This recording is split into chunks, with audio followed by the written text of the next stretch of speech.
Welcome to the deep dive. Today we're plunging into a truly fascinating question. What's the story of English in Argentina? When you think of Argentina, you probably picture, well, a Spanish-speaking country, right? But the layers of history, policy, and just deeply personal aspirations tell a much more intricate, dynamic tale. Yeah, what's truly compelling here is how English isn't just, another language in Argentina. It's intricately woven into the nation's identity and its economic ambitions. Mm. Our insights today come from a really comprehensive study, a deep dive in itself, actually, that meticulously pulls together data from general population surveys, direct employer insights, and candid interviews with key figures across government and education. Right. So our mission today is to distill the most crucial nuggets about the policies, the public perceptions, and the powerful factors shaping English language learning across the country. So prepare yourself for some genuinely surprising facts, I think, because we're going to uncover why English is so highly prized there, the unexpected hurdles people face when trying to, well, master it, and what all of this ultimately means for Argentina's place in the global landscape. Okay, let's set the scene first. Look at the broader picture. Argentina might be the world's largest Spanish-speaking country, yes, but it has this long and rich history of plurilingualism, meaning many languages have been taught and used throughout its development. Absolutely. This goes way back. 19th century, President Domingo Sarmiento, he championed education to unify the state, even actively attracting European immigrants.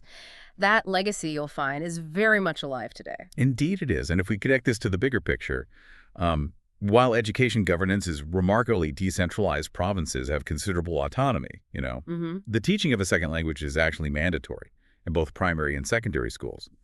What's particularly interesting, however, is that in practice, most provinces overwhelmingly choose to promote English over other languages, even with that flexibility. But the relationship with English hasn't always been straightforward, has it? I mean, it's complicated.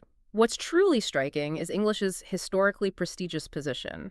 That certainly has roots in strong business ties, UK, US, and even a significant English-speaking expatriate community that blossomed back in the 19th century. Right. Yet this very same language also carries these complex associations, particularly with imperialism, sharply reignited during the Falklands War in the 1980s. So English in Argentina can evoke both powerful aspiration and, well, deep historical resentment.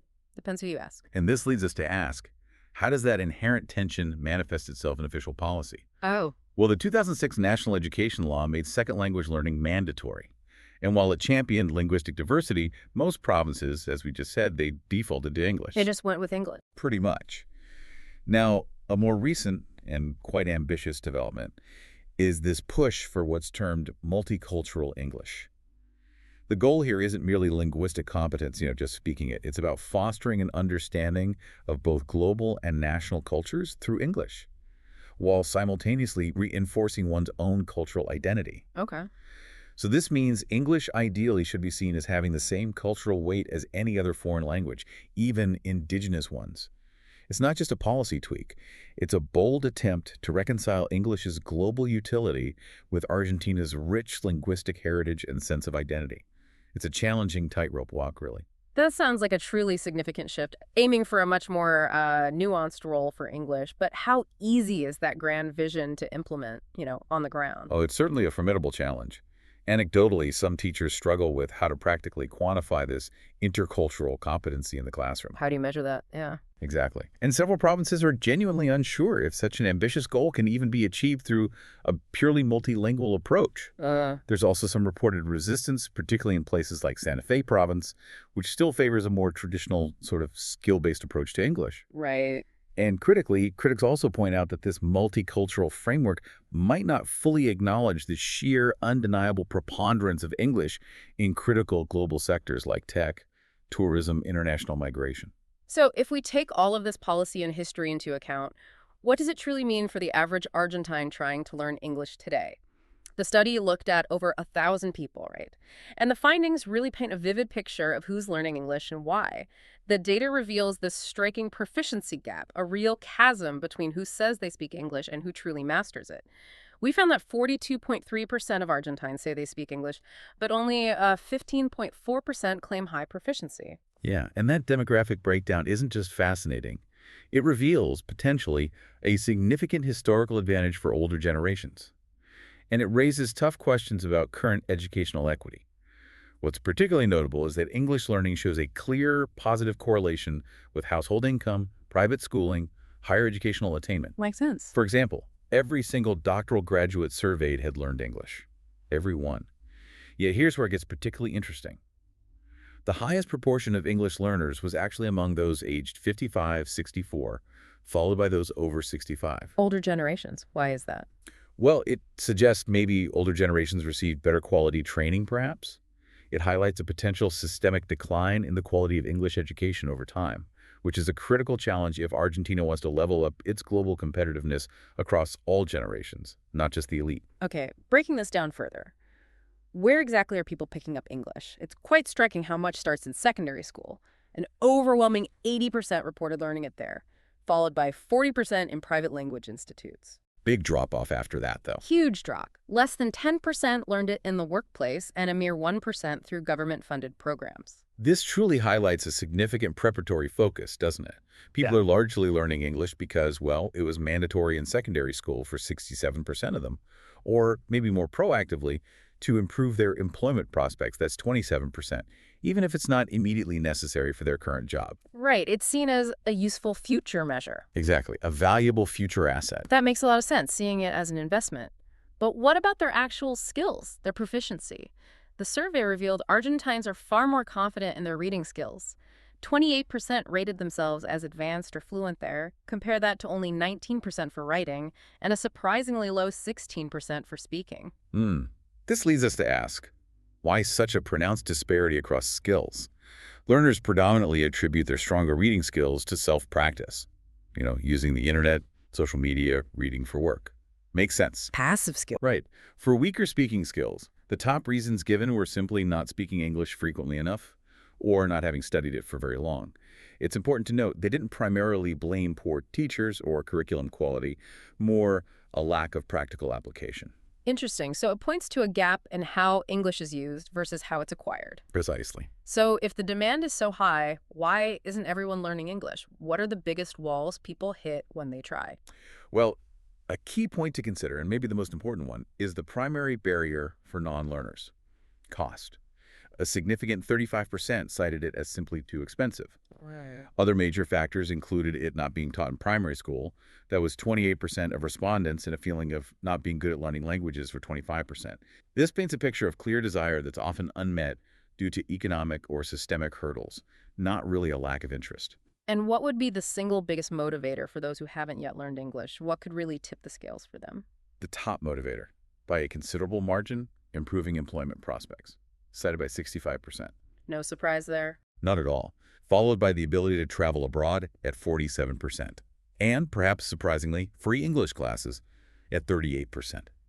There's a clear, consistent understanding that English is a direct pathway to employability, but that cost, it remains a significant, often insurmountable hurdle for many. We've just seen the individual's journey with English, right? The demand, the barriers. But what does this look like from the other side, from the companies wanting English speakers? Let's turn our attention now to the employers. The study surveyed 130 Argentinian employers, mostly in big urban areas, and the results are pretty clear. English is seen as absolutely vital. Absolutely. An overwhelming 90% of surveyed employers feel it's important or extremely important for directors to speak English. 90%. And 79% hold the same view for general managers. This demand for English skills in the workplace is undoubtedly growing, particularly for speaking ability, given that 75% of Argentinian companies surveyed reported using English externally, with clients, suppliers. Okay, so companies are demanding English skills. But here's a surprising disconnect, I thought.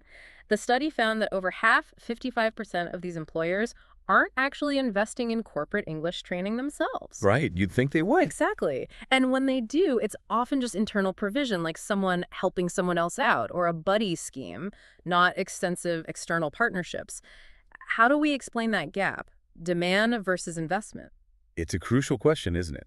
It might relate to the real-world application of English. While 27% of the general population learned English to improve job prospects, remember, only 8% said it was strictly necessary for their current job. Okay. So this indicates English is often seen as a preparatory measure, maybe a credential, a nice-to-have, rather than an immediate functional requirement in all roles. Recruiters even report that 70% of jobs ask for English, even when it's arguably not a fair requirement for roles as basic as, say, supermarket shelf stackers. Seriously? Yeah, it highlights this sort of aspirational demand that outstrips immediate necessity in many sectors. So what are the broader implications of this gap between perceived necessity, actual proficiency, and employer expectations? What does it mean for the workforce as a whole? Well, it means that with high English proficiency being limited to a smaller pool, employers often source candidates from that highly skilled but invariably homogenous group, people with similar backgrounds. Right, less diversity. Exactly. This can significantly reduce workplace diversity and, by extension, potentially stifle innovation. And when unemployment rises, those English skills become even more critical for job seekers, creating a higher barrier to entry for those without them. It exacerbates inequality. Okay, let's delve deeper into the systemic challenges here. Beyond individual motivations and employer demands, there are structural issues. One of the biggest you mentioned is the persistent shortage of qualified teachers. Even with Argentina's long tradition of English teacher training, standards vary wildly. Lack of consistent quality assurance. It truly is a complex, multi-layered problem. You have recent teacher training reforms aiming to prepare teachers for a wider age range, pre-primary to upper secondary, and cover new subjects like technology, ethics. Sounds good on paper. However, a significant number of English teachers aren't fully certified. In some regions, it's as low as 20% qualified. 20%. That's a low. It is. It's partly due to the rapid demand for English teachers just outstripping supply.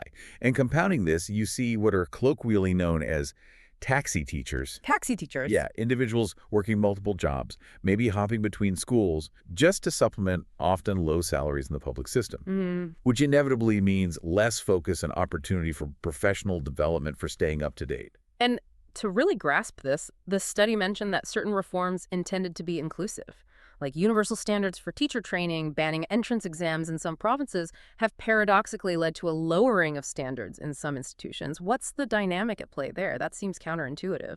Well, what's fascinating and concerning is this palpable tension between the laudable goal of inclusivity and the practical reality of maintaining quality. Trainee teachers are increasingly coming from lower socioeconomic groups, which is great for access, but they themselves may have received lower quality English teaching earlier in their lives. The cycle repeats. Exactly. It risks perpetuating a cycle of underqualified teachers entering the system. This raises a really important question for Argentina.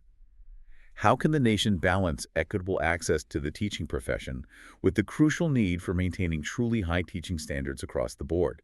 It's a tough balancing act. Definitely. And beyond the teaching profession, how does Argentina's often volatile, broader economy factor into all this? Oh, the economic volatility has subtle but profoundly significant ripple effects. It's always there in the background. On one hand, it creates a risky climate for multinational corporations, the ones that typically have high English language requirements. Might deter investment. Financial crises also directly impact company budgets for employee training. Makes it harder for businesses to upskill their workforce, even if they want to. And for individuals, unstable economics directly affect whether they can afford private education or even just access imported English learning materials, like books. They become luxuries. Right. Creates a self-reinforcing cycle where economic hardship hinders language acquisition. Precisely. So what does this all mean for English proficiency within Argentina's higher education system? Is there a national strategy there? Currently, no. There's no unified national English language learning policy at the university level, which means proficiency varies wildly from institution to institution. Most English learners, remember, acquire their skills in secondary school, but only a small fraction, around 11%, actually needed English for university entry. Only 11%. Yeah. Public universities generally focus on developing basic reading comprehension needed for academic coursework. They often neglect crucial speaking and writing skills. So this means students who arrive at university with strong English proficiency usually hail from the private education system, reinforcing that socioeconomic divide we keep seeing. Finally, in our increasingly digital world, what about technology's role? Is it a game changer, maybe a leveler, or another challenge for English learning in Argentina? It's both, really. Yeah. Technology is undeniably having a significant impact. You have government initiatives like the Netbook program in classrooms, the pervasive influence of social media. It can be a powerful motivator and a way to reach new generations. But access remains profoundly unequal. particularly in rural areas. Hmm. And issues like poor connectivity persist. That's a basic infrastructure problem. There are also high dropout rates for online courses, often attributed to a lack of sustained commitment, which is harder to maintain online sometimes. Furthermore, people who take online courses frequently report feeling a lack of development in areas like fluency, vocabulary, pronunciation, those skills that are truly cultivated through regular interactive speaking practice. You don't always get that online. Right. So let's try and pull these threads together. What does this all mean? We've seen a country with this long, complex tradition of plurilingualism, a clearly high demand for English, driven largely by jobs and the desire to connect globally, yet it faces these significant systemic barriers: a shortage of qualified teachers, economic instability causing ripples, and a decentralized education system that leads to really uneven quality. Yeah, if we connect this to the bigger picture, Argentina is navigating a truly complex path. It's trying to balance its incredibly rich linguistic heritage with the undeniable global reality of English as a lingua franca. You can't ignore English. That ambitious push for multicultural English, it aims to integrate the language without sacrificing local identity, which is an aspirational and frankly incredibly important goal for the nation's future, if they can pull it off. This deep dive truly makes you wonder, doesn't it? In a world where English is undeniably seen as this crucial key to opportunity, to global connection, how can a nation like Argentina truly democratize access to quality English education for all its citizens? Not just for those in the biggest cities or with the highest incomes, but for everyone. It's a huge challenge, cuts across resources, policy, deeply ingrained societal perceptions.